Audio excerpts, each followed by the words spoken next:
Ciao a tutti, in questo video vorrei soffermarmi su una questione che ritengo fondamentale e importante. Ancora oggi, nel 2023,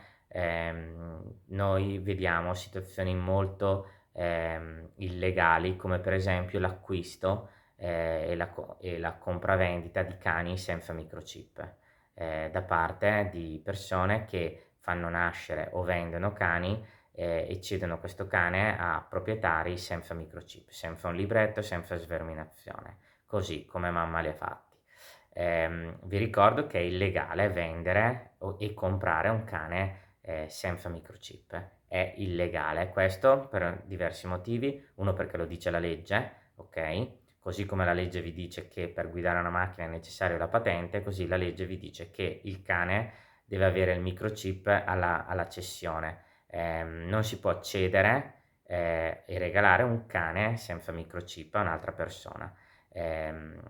perché c'è proprio l'obbligo da parte di chi fa nascere i cani ad applicare il microchip. Secondariamente perché un cane, soprattutto se è di razza, senza microchip, senza uno straccio di libretto, è un cane che potenzialmente può arrivare da zone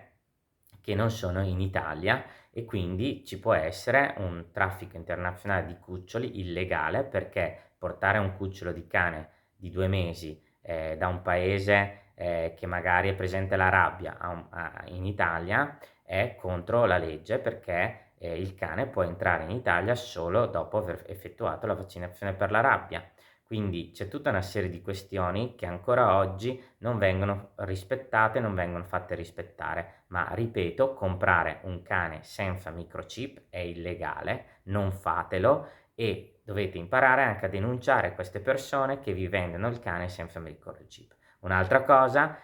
non fate mai il fai da te, mi arrangio io, lo sistemo io, perché è illegale e chiaramente anche i veterinari che accettano questa cosa devono imparare fondamentalmente a rifiutarsi, perché per legge un cane, soprattutto ripeto di razza, che arriva in un ambulatorio senza libretto, senza microchip, oltre il rischio di salute per questo povero cane che non ha un vaccino né sverminato e quindi rischia tantissimo dal punto di vista della salute, ma soprattutto potrebbe essere un cane che è entrato illegalmente nel nostro territorio e quindi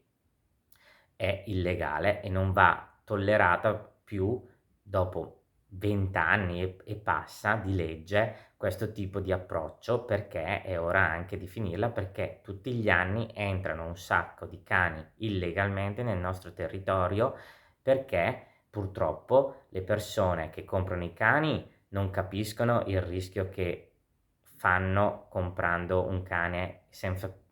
microchip, senza vaccinazione, senza sverminazione. Rischiano di prendere un cane malato, che abbia magari delle patologie cardiache, che abbia comunque delle patologie in atto,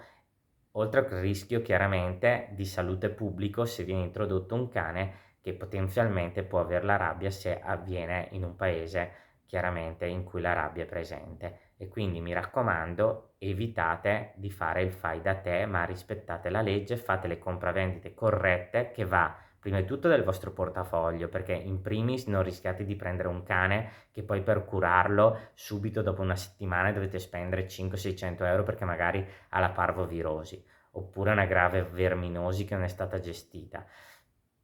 E secondariamente è illegale, quindi anche voi diventate poi corresponsabili di questo tipo di reato, soprattutto se il cane arriva da paesi dove non sono italiani, quindi magari è entrato illegalmente in Italia. Un saluto a tutti e alla prossima.